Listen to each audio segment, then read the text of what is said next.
Good morning. I'm Zinklea Samoa in for Joe Fryer. And I'm Savannah Sellers. Right now on Morning News Now, proposals and pushback. This morning, a new phase in the fight over guns in America as the country reels from a series of high-profile, deadly mass shootings. Now, Democrats are challenging Republicans to pass sweeping gun reform legislation. Let me be very blunt. We're at a put up or shut up moment. We need to act. And we need to act now, seize this moment of opportunity. We have team coverage as the debate unfolds, including the one thing that two key Republicans say is off the table.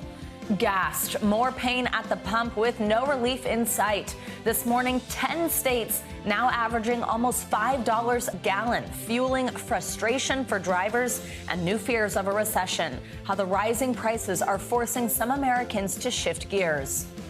Fierce fight this morning, an intense battle unfolding in Ukraine as key Russian forces try to take a key eastern city. But Ukraine says its troops won't give up without a fight. We'll bring you the latest. And Thursday, I'm in love. If you're single and looking, this one's for you. I'll show you a new dating app that only lets you swipe one day a week and how that new strategy is encouraging people to meet the old-fashioned way. And I'm so happy to be back with you on this Tuesday morning. Yes, I'm thinking Tuesday. It's a Monday. I know.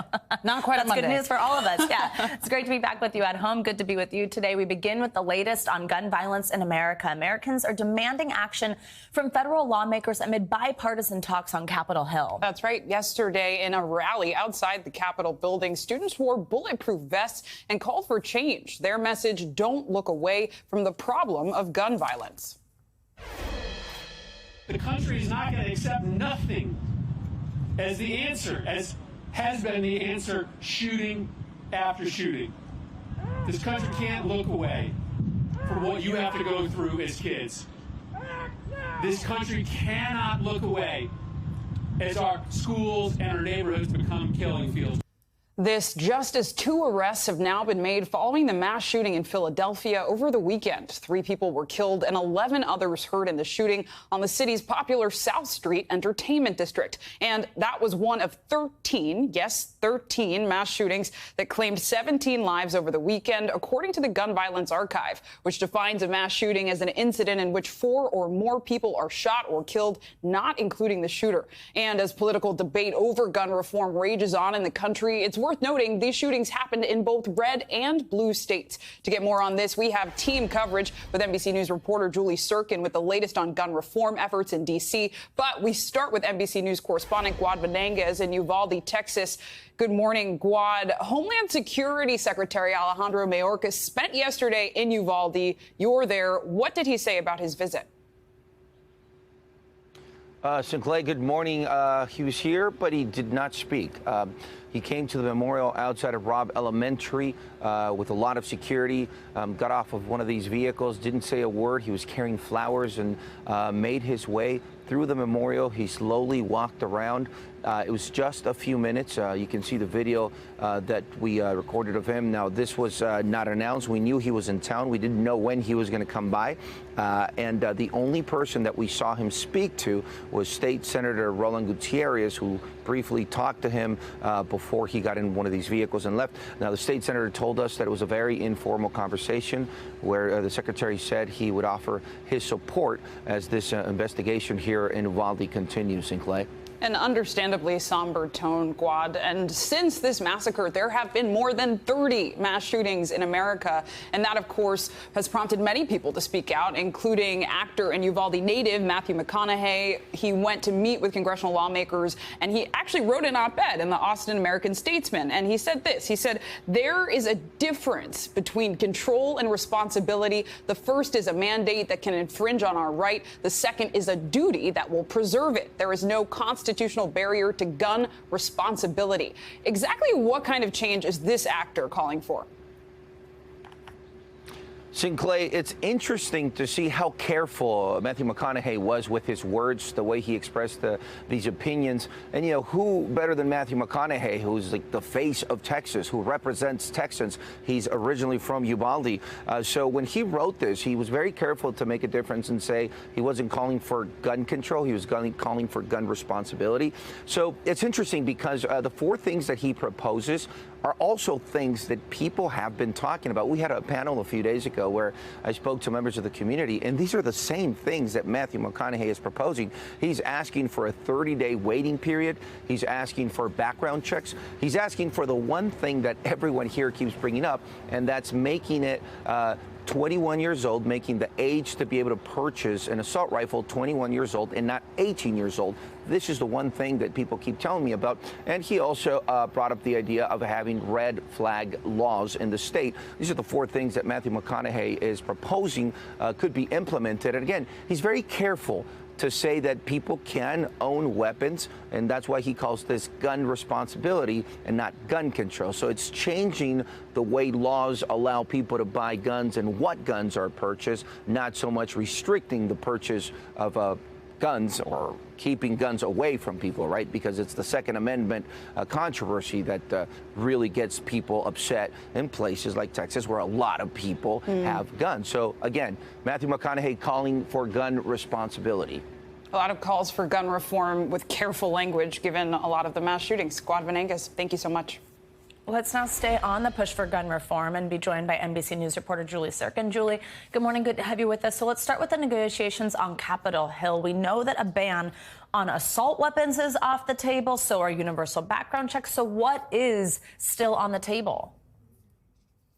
Yeah, Savannah, and just to highlight what Guad was talking about, people there want to raise the age limit to 21 to purchase some of these rifles. That's also not currently part of these negotiations in the Senate. Yesterday, negotiators met for hours last night, specifically talking about mental health provisions, expanding or enhancing background checks. Senator Cornyn, the lead Republican, and also one of two Republican senators from Texas, was careful to tell us that this is not expanding, but just enhancing them to include things like perhaps juvenile records, something that wasn't on the table previously, but something that Republican senators were increasingly open to. Other things like school safety and safe storage, bringing red flag laws back to the states. Senator Lindsey Graham told me they're looking at something of a grant program. But look, bottom line here, they want to get to 60 votes. They want to pass this. Senate Minority Leader Mitch McConnell said multiple times yesterday he hopes to see a deal by the end of this week. And today's the first time we'll hear from the two leaders and be able to question them on this.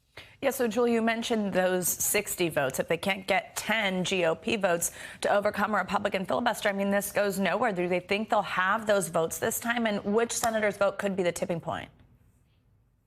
Well, it's Mitch McConnell, the senator I just mentioned. You know, he's the one really holding the linchpin on this. And like I mentioned, he told us in the hallways yesterday multiple times that he wants to see a deal this week. And this is a senator who is very careful with his words. He is very quick to ignore us if it's not something he wants to talk about. But I want you to take a listen to Senator Chris Murphy, the lead Democrat in these negotiations. I caught up with him along with other reporters after that rally you played off the top. Take a listen. I've been through this enough times before to know that I shouldn't count on success. This is probably the hardest issue that Congress works on. It's emotionally fraught, it's politically complicated, but I've never seen more people more invested in this conversation before. And while I'm certainly prepared to fail, I'm more hopeful for success than ever before. Everything that we include in this piece of legislation has to be able to get 60 votes in the Senate, and right now we're actively exploring what can get 60 votes. So Senator Chris Murphy is going to talk about this proposal at lunch today with his fellow Democratic senators, and hopefully it's something that everybody can support. Julie, before I let you go, I do want to shift gears and ask about the January 6th public hearings. The House committee investigating the January 6th attack on the Capitol is set to hold the first of at least half a dozen public hearings. That's on Thursday evening. Now, members have promised stunning revelations. What should we expect from these hearings? Do we have any hints? Yeah, look, we don't have a witness list yet, but one of the things that's really interesting is I was talking to several of the police officers, one of them you see on your screen now, who was there on January 6th defending the Capitol. Sergeant Gunnell that you see on your screen, he's going to be in attendance in the audience. So is Officer Harry Dunn. They're going to bring people with them. I was talking to Harry Dunn yesterday. He said he's going to bring the wives, the widows of those officers who died by suicide, the widow of Brian Sicknick. Public is allowed for the first time. There are certain elements here that the committee is really trying to get on the public's attention. They're trying to prove a clear link here between the former president and what happened on January 6th. And they're sure to present some of those hidden testimony and closed-door video, too, that they were conducting over the last year. Julie Sturkin, thank you so much. Turning now to another growing crisis in the U.S., the soaring price of gas. And hold on to your wallets, because experts say the national average could reach a record $5 a gallon this week. But some states have already blown past that price point. In California, gas prices reached $7 a gallon, and those prices are expected to climb even higher by the end of the summer, which could cause some to hit the brakes on summer vacation plans. NBC News correspondent Sam Brock joins us now from Miami with the latest. Sam, good morning. Walk us through why we're seeing these price hikes. What are the contributing factors here? Well, there are so many, Zinkley. Good morning. Good to be with you. Certainly demand from American consumers has really ticked up after the pandemic. The amount of production that we're seeing domestically has dipped to below pre-pandemic levels. No one was anticipating things to come back this strong. It's also worth noting we've seen gas prices go up 62 cents in a month in this country. You said $4.92 a gallon. So many more Americans are paying a higher rate than that. More than housing, more than groceries, more than clothes. People say that fuel right now is the biggest obstacle to their budget. And that makes sense. I'm hearing the cars behind you. Lots of people are hitting the road, so they're obviously feeling this. And I know you spoke to several people about how they're responding to inflation. What exactly did they tell you, and what sacrifices are they making daily to afford gas? A number of sacrifices. The most common thing that I hear, Zinkley, is just the fact that they're consolidating trips. If you were going to go out, make a run to Target, come back, take your kids to some sort of practice, they're trying to merge everything into one trip. And then also, if you go and look at the pumps right now, you'll see 4 gallons, 5 gallons. You're not looking at 10 or 12 gallons of people filling up their tanks. They are paying fractional portions because, just to give you some sort of context, $51 would have been what it cost to fill up a tank in Chicago a year ago. A month ago, it was 3/4. Today, it's just over half a tank. That's how precipitously prices have increased. Let's take a listen right now to some portions of interviews that we've talked with people here about how they're coping and adjusting to these conditions. I just put 5 in just to get there and back. I mean, I can't even fill up my whole car. Do you think we're going to get to $6 before too long? We're going to get to $6 by probably the next month. What's number one on your list for biggest impact? Gas. Gas is number one. Gas. It used to be very cheap. Now it's not. If I sell it for more money than the competitor, then my volume is going to suffer and I'll have less customers. Gas is the number one issue in our house right now. It's something that we think about every day. And it is interesting, Zinkley, to hear the expectations. Analysts expect we're going to get to $6 a gallon by Labor Day, but that's not what consumers think. They believe we're going to be there a lot sooner. The president only has so much control over impacting gas prices. We did find out that he was going to be releasing about 1 million barrels per day from the strategic reserves. That was announced back in March. That's the largest amount of withdrawal in the 46-year history of the reserves. But will it make a dent in prices? A lot of experts are not so sure about that. Jeez, Sam. Okay, so bottom line, do we know if these prices will come down anytime soon? And what's the Biden administration doing to stabilize these really high prices? Right. So one of the things they're doing is the release from the strategic reserves. Another one is considering the option of taking away the requirements for summer blends and going back to winter blends in summer. There's more of an environmental footprint on that, but it could make for gas more accessible, perhaps a little bit cheaper than what we're seeing right now. In terms of a timeline on this, it's going to be a matter of weeks or months of still escalation before things start to come down. The biggest factor, X factor in all of it, could be the amount of production that we see abroad from countries like Venezuela, Iran, Saudi Arabia, adversaries traditionally to the United States that are not seen as good actors on the global stage. But right now we need them, and we need their oil. Zinkley? Pricey summer season. Sam Brock, thank you so much. And now, even if you're not actually behind the wheel, gas prices mixed with high inflation impacts how much you're going to need to spend on basic items like groceries. It's also impacting how Americans feel about the state of the country. Look at this. A new Wall Street Journal NORC poll found about 83% of Americans describe the state of the economy as poor or not so good. Let's bring in Kristen O'Keefe-Merrick. She's a money expert with O'Keefe Financial Partners. Kristen, good morning. Thanks for joining us. So, I mean, what do you make of that number there, that stat I just said? And if the majority of Americans are so pessimistic about the economy, what does that say about how quickly it can recover, how willing people are to spend? What do you make of this?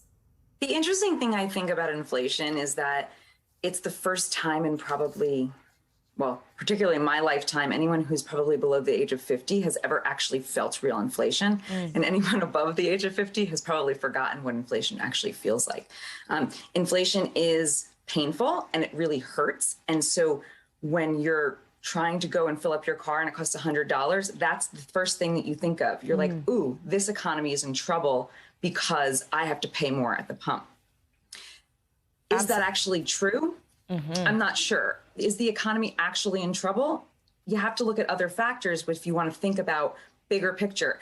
You know, jobs are still very prevalent, and the housing market is still very strong. Growth is still strong.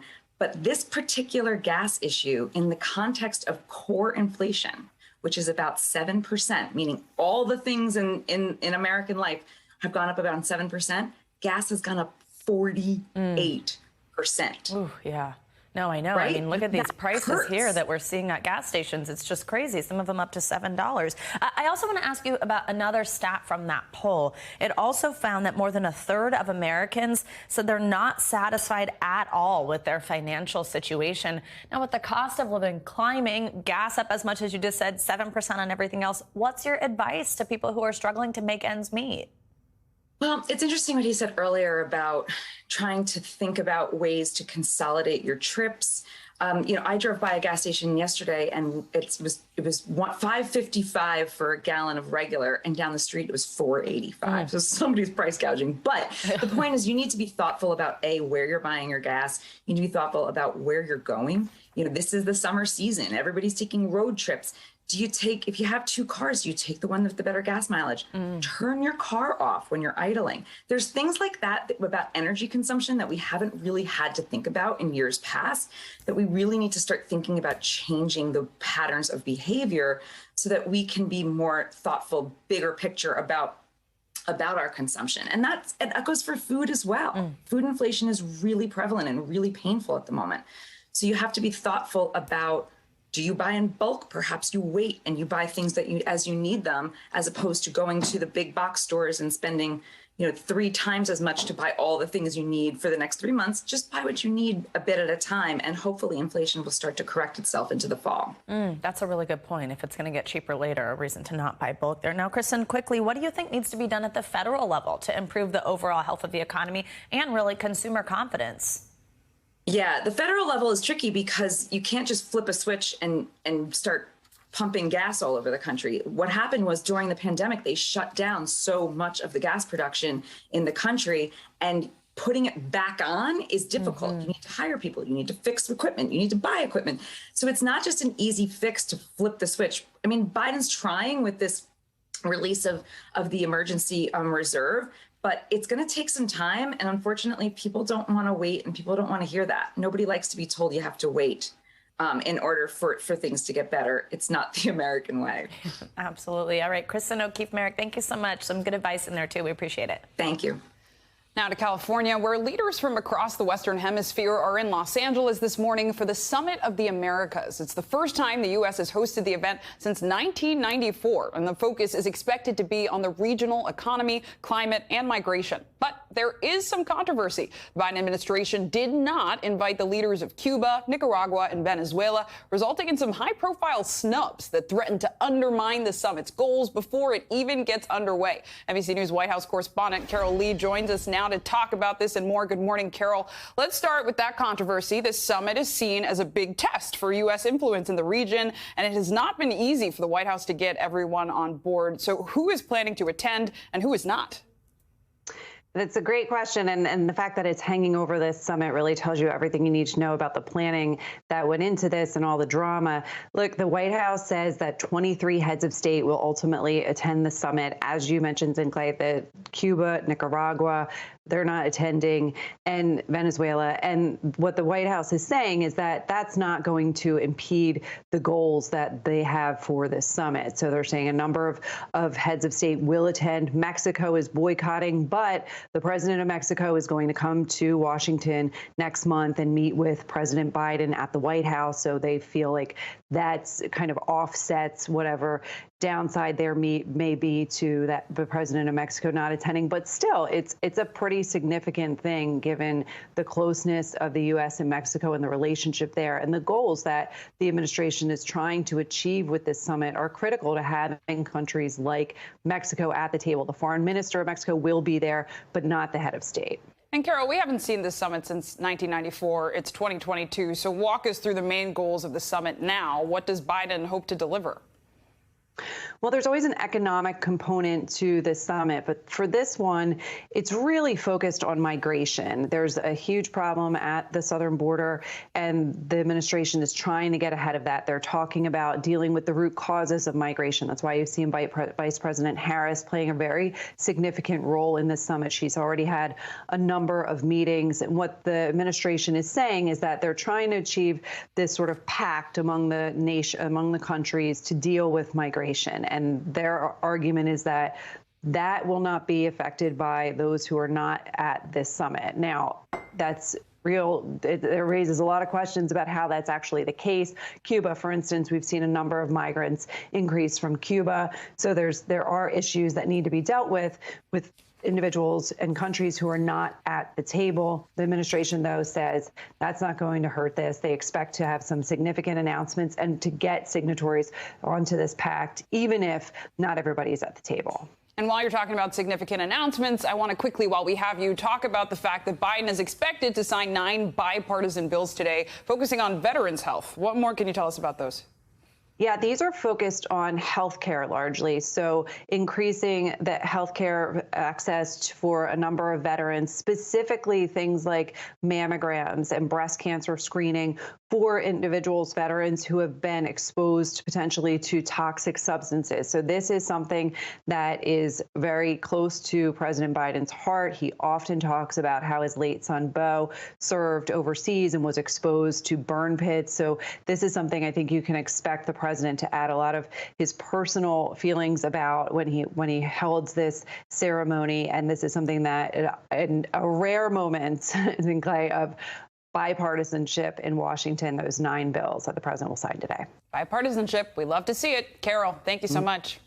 Now, voters in California, New Mexico, and 5 other states are heading to the polls this morning, kicking off another busy day of primary elections. NBC News senior political editor Mark Murray is following it all for us, and he joins us now with a preview. Hey, Mark, good morning. So let's start in California, because we've got several high-profile races in that state. And one of the things driving voters to the polls there, law and order, an issue that's taken center stage. What are you watching there today? Tell us about that. Yeah, Savannah, we're seeing a cornucopia of different kind of races in California today, from a lot of the top 2 primaries for governor, for Senate, for House, as well as a recall election in San Francisco of their district attorney, Chesa Boudin, who is facing a recall effort united by Democrats and Republicans who have criticized his policies, which they believe, as critics believe, is being soft on crime. We're also seeing an L.A. mayoral primary where an outside real estate developer, Rick Caruso, is running against retiring Democratic Congresswoman Karen Bass. And that race is going to be probably shaping up, as the polls indicate, into a runoff in November, but certainly just adds to just all the different kind of races that we're watching in California today. And now also redistricting has shaken up the political map this year. It's making some House seats competitive, really for the first time in decades, even more in some cases. Which races should we be following on that front? Yeah, this is a challenging environment for Democrats, but the top two primaries in California, as well as a primary in New Mexico, give Democrats the opportunity to go on the offense against incumbent Republican members of Congress. And again, the California system is a kind of a unique one where the two top vote getters, regardless of party, end up advancing to the general election. And so there are some primaries in which there are multiple Republicans, including the incumbent, who don't want to get boxed out and not make the primaries. And so we've seen a lot of different machinations, a lot of different ads, get out the vote efforts, just to make sure that Republicans and Democrats end up getting their preferred nominees to the general election. Yeah, absolutely. And also, I do want to ask you before I let you go about the race for New Mexico governor. So we have 5 Republicans vying for the chance to take on incumbent Democrat Michelle Lujan Grisham this fall. What more can you tell us about that contest? Savannah, I'm watching this race because in this challenging environment for Democrats, it is very possible that the incumbent Democratic governor is in problems come November. And we end up seeing a lot of Republicans who are trying to run against her for that nomination, including a well-known weatherman, local weatherman who ended up running for Senate, but losing, Mark Ronchetti. There's also a state representative, Rebecca Dow, who also is vying for this race. And again, I think this is really interesting because this is going to be a kind of a lower level gubernatorial election that might not be getting a lot of attention right now, but could, just given the challenging headwinds that Democrats face. Absolutely. Maybe a key indicator. Mark Murray, thank you so much. Good to see you.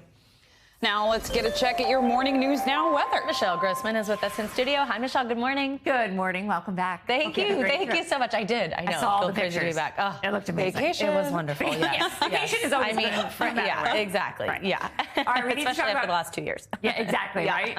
All right. Showers and storms today. We're looking at rounds of heavy rain, and we've been looking at that since yesterday. We're going to look through that Wednesday, Thursday, and also Friday. So this is what it looks like on radar. You can see it's lit up already. We're looking at some strong storms, lots of lightning, some thunder too in the southern plains. That's going to be the theme today as we go throughout the rest of this Tuesday. Central and southern plains. We're also looking at some rain extending from the Great Lakes, parts of the Northeast into the Tennessee Valley. Some of this is heavy too. So this is what we're looking at in terms of severe weather threat. 10 million at risk today. We're looking at very large hail, 2 inches or greater, winds gusting up to 60 miles per hour, and also tracking the chance of a few tornadoes, especially where you see the orange here. That's your enhanced risk. But really anywhere where you see this shading, we do have the chance of seeing any of these concerns. Yellow, your North Platte, Lamar, Dodge City, Amarillo. We are looking at some likely conditions for severe weather. Notice these storms here. That's going to be the trend as we go throughout today. Now, we're also looking at a severe weather threat on Wednesday, also on Thursday, also on Friday. So we're going to shift it a little bit to the east, a little bit to the south. So now we're including the mid-Atlantic into parts of the Carolinas. Winds gusting up to 60 miles per hour. That's a concern. Also hail, not quite as large as today, but still an inch. And also looking at the chance for a few tornadoes. Big concern will be rainfall. We've seen rain falling week after week in a lot of the same spots. We're going to add to that today where we're seeing those darker colors, the reds, the oranges, the yellows, indicating 1, 2, even 3 inches of rain in some spots. I've been looking at some storms, and we've seen up to 4 inches in some thunderstorms. So we're going to add to that, and that could lead to some flash flooding. The Northeast, you're going to see 1 to 2 inches per hour through Thursday, and then we're going to clear it out finally by Friday. We need to talk about the heat, too. 12 million people impacted. We have heat warnings, heat watches, heat advisories through the south central states, especially in Texas. Very toasty there into the southwest. Dangerous heat by this weekend. So there's that spring sizzle. We're looking at temperatures well above 105 in many spots, right? 107 in Del Rio. We're going to break a lot of records today, and 112 in Phoenix by the weekend. Oh, my goodness. 112. 112. What does that even feel like? Yeah. Terrible. It feels like you do not go outside. Yeah. Yep, exactly. Michelle Grossman, thank you so much. Just the messenger. Yeah. Thank you. Sure. Now with the latest on the war in Ukraine and the new normal for many across that country, Vladimir Putin's new pledge to step up attacks in Ukraine has raised the threat of airstrikes in cities across the country once again. And as Russian forces advance along the eastern front, that threat grows by the day. NBC News correspondent Ellison Barber joins us from Odessa with the latest there. Ellison, good morning. So first, just give us a sense of what the feeling is like in that city these days and how people there are adjusting to the possibility of more attacks. Yeah, in cities across Ukraine, there's this weird contrast of normalcy and then war, and we see it here in Odessa. This is the Odessa Opera House, fortified in the event of an attack. When you walk around cities in Ukraine, you do see this bit moments of normalcy, if you will. But when you speak to people, particularly in a place like this, where they are under constant threat of airstrikes, they're seeing shelling, they can see rockets in nearby regions, and also some here. You get the sense that people are doing, quote unquote, normal things, not because they want to, not because they feel safe doing it, but because it's the only choice they have. We spoke to women in a market yesterday, all of them over the age of 70. They were selling butter and flowers, and when we were talking to them, they said this is not what they normally do, but their children, because of the war, they can't find work. So they have to go out to try and get some money to try and feed their families. And they said they feel like they are at a constant risk even doing that every single day. You look at what's happening in this area. Odessa is an incredibly important port city. It has great strategic significance, cultural significance, and it has always been part of Russia's plans. There's fighting happening in Mykolaiv now, and if the Donbas falls entirely, Severodonetsk in the east, it's very likely that this area gets a lot more attention from Russia. People who live here are afraid of that. For them, the question seems to be not if that will happen, but how soon. And military officials we've spoken to here, they say they are prepared for it. If we walk back a little more of this, just because I think visually it is hard to kind of wrap your mind around a city being beautiful, at normal, children riding scooters, and then all of this. There's barbed wire and other mechanisms set up on the other side. The military official here told us that ultimately, initially they were preparing for an attack inside the city center. Now they say, given Russian activity off the shore here on Snake Island, they expect to potentially have to meet, in their words, the enemy outside the city limits. And they say that they're prepared to do that. Savannah? Yeah, Allison, and what a visual also. I mean, you mentioned just the backdrop of war and women selling flowers to be able to potentially take home and, like you said, just have that bit of normalcy. I want to ask you to elaborate on something that you just said, that other key city in this region, Severodonetsk. How could a Russian victory there impact a city like Odessa? What's the concern for the whole region? Yeah, so the street fighting there is intensifying. Ukrainian forces, they say that they still control half of that city, but have acknowledged that the situation is deteriorating. When President Zelensky was talking to reporters yesterday, he said that they are outnumbered and that the Russian forces are more powerful than them right now. They're fighting, trying to maintain control of it. But Zelensky said if Severodonetsk falls and Russia is able to control all of the Donbas area, even taking back something like Severodonetsk, engaging in a counterattack would be incredibly costly and challenging for Ukrainian forces. He said it would take 5 times the military equipment they have right now and 5 times the soldiers. So they're hoping it doesn't get to that point. But again, the situation is deteriorating, street fighting, airstrikes, all of that intensifying.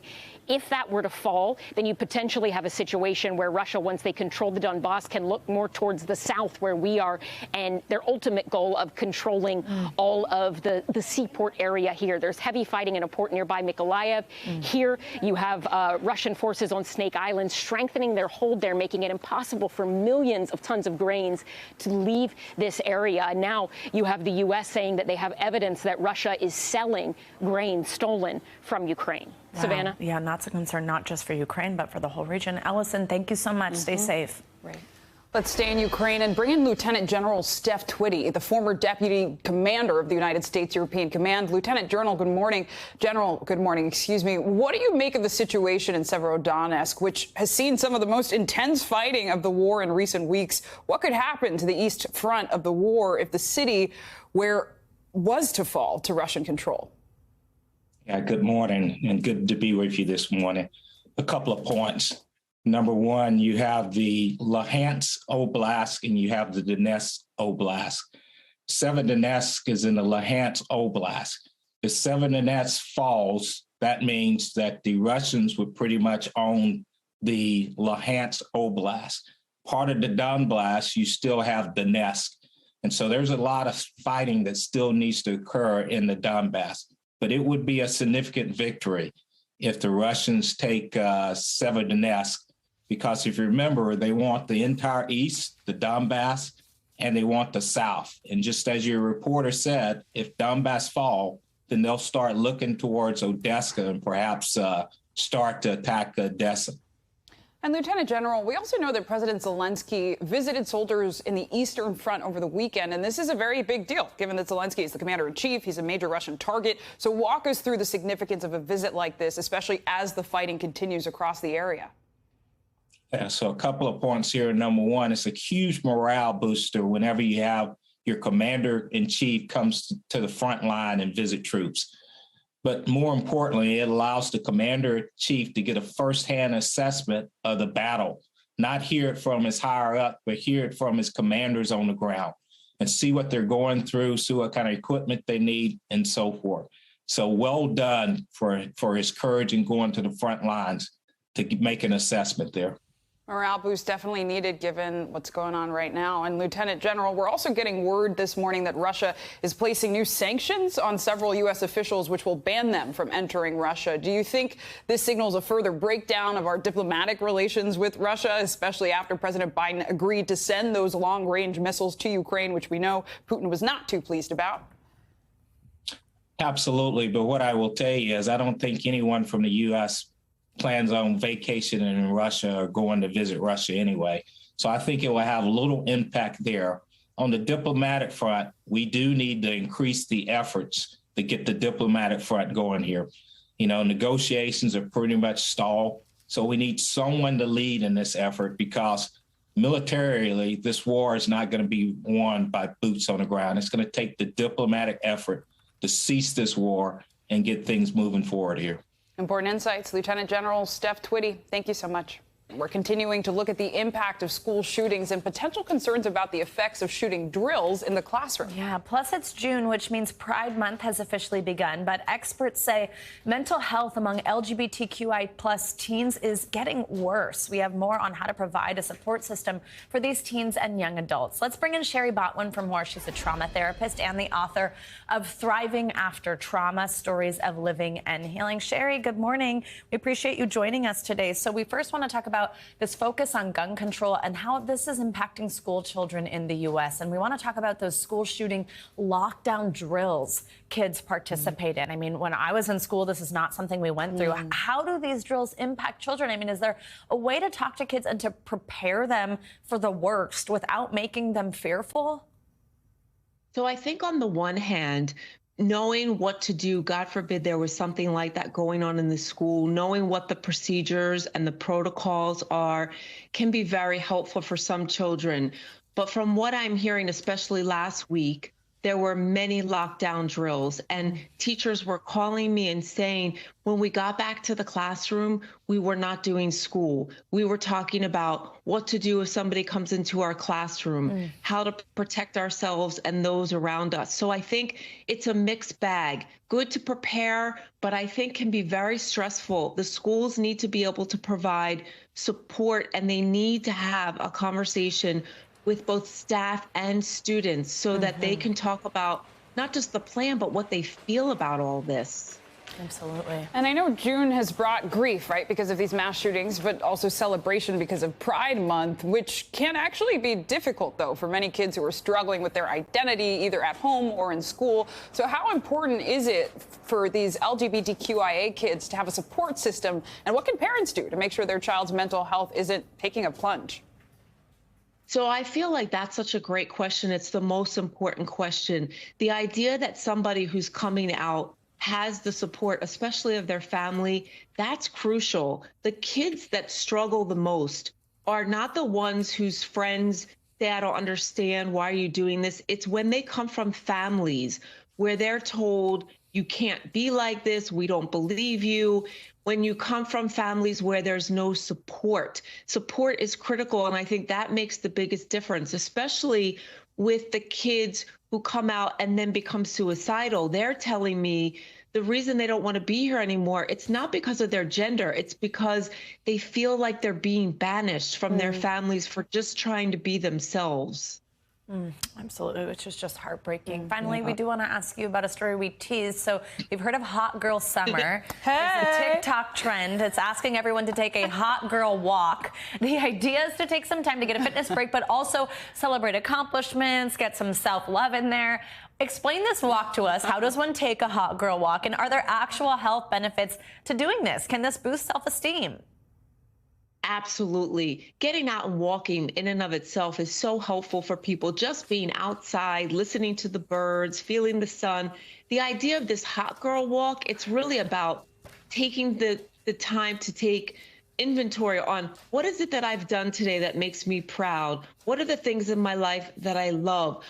When I watched this video, I thought I am going to be doing that every day, because the idea of getting out there, I will have my music and my Broadway shows, and I will get out there and I don't care who's looking at me. So I think it's that feeling of I'm going to be free in my body. I'm going to have fun. And you're actually exercising at the same time. All right, I say we all take a hot girl walk. I was going to say, you know what I Sherry, mean? We'll check back in with you. You're doing it every day. I love that. I'm going to come walk with you guys. Yeah. And we're going to strut down New York City. Right on down Fifth Avenue, yeah. Love it. Sherry Botwin, thank you so much. Billionaire Elon Musk is once again threatening to end his deal to buy Twitter, saying the social media giant is withholding information about spam and fake accounts. In a new filing, Musk's attorney says Twitter is in violation of his client's acquisition plan that both sides agreed to. And last month, when Musk announced his $44 billion purchase of Twitter, he said the deal would not move forward until he had more information about fake accounts and bots on the platform. Let's bring in NBC News legal analyst Danny Savalos to help us explain what this all means. Good morning, Danny. So exactly what kind of legal action is Musk using against Twitter, and how effective is this tactic? It's essentially a threat to withdraw or really declare that Twitter is in breach. When it comes to contract law, the key is who breaches the contract first. The challenge is each side usually has some theory why the other side was the first to breach. And even where the contract is not fully executed yet, there is such a thing as anticipatory breach. Breach before the contract is even in effect. And essentially what Musk is saying is that, look, there was a reasonableness factor in the contract. He cites it in two different areas in his lawyer's letter. But reasonableness is in the eye of the litigant. And reasonableness to Musk's side is that, well, look, you had to disclose all of this information, particularly if allegedly your SEC filings may not have been completely accurate. Now, Twitter, on the other hand, is going to argue to the effect that, look, reasonableness is exactly what you got. And furthermore, if you waive due diligence, that means you really didn't have a right to as much information as someone else might normally have. It's such a right. Now, Danny, Twitter says, though, that it's still moving ahead with the deal, saying, quote, we intend to close the transaction and enforce the merger agreement at the agreed price and terms. Now, Danny, though, I know a key thing at play here is that Musk waived due diligence when he moved to buy the company. Explain the impact of that move. What does that mean, and what could it mean when the company and Musk try to hash out this deal?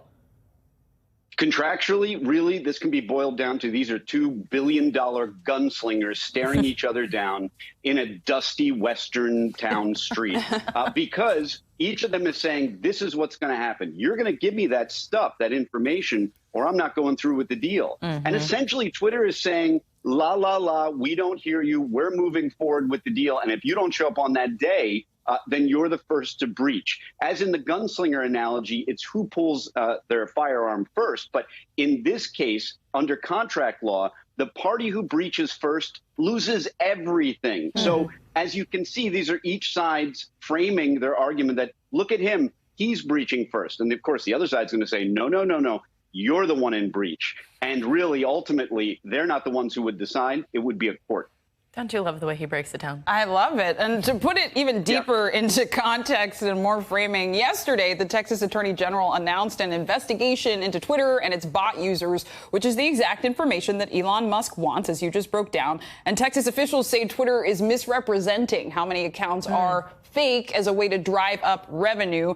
And Twitter has not publicly commented on the investigation. But how could this play out, especially when Twitter's ownership could change really soon? Isn't it interesting? I mean, Elon Musk now has a reasonableness argument. Hey, even if I waive due diligence, and home buyers may be familiar with that, especially in the last couple of years, where that happened a lot with houses in a hot housing market, that, hey, if you really want this house, you better waive due diligence. In other words, don't make a big stink about inspecting the house or other issues with the house. You waive that due diligence. You don't get to kick the tires. But Elon Musk maybe has a stronger argument now that, well, how reasonable are they being if they're being investigated by law enforcement for exactly the same thing that I am complaining about? A lot to watch out for as we tweet this week.